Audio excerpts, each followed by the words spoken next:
1964 оны Улсын баярын адам 512 хүчтэн зодголсноос Улсын арслан Мөнх бот 9 дөрүүлж Хөвсгөл аймгийн Цагаан сумын Ариат Улсын арслан Бээжин 8 давж үзүүллээ. Хоёр дахь төрүүлсэн Мөнх хотод авраг цололуулгүй улам нэмэх чимэг өглөө. Өмнөг аймгийн авраг бүх улсын зан дэмүүл нэрд гарсан дархан авраг дамдан нарын олон хүчтэн цуглжээ.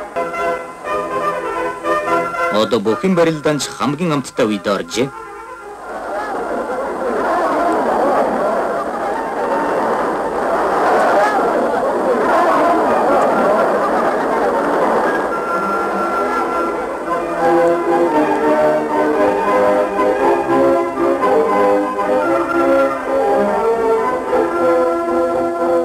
Их надамд барилдсан 512 хүчтний дундаас улсын арслан уран барилдаанд Бээжин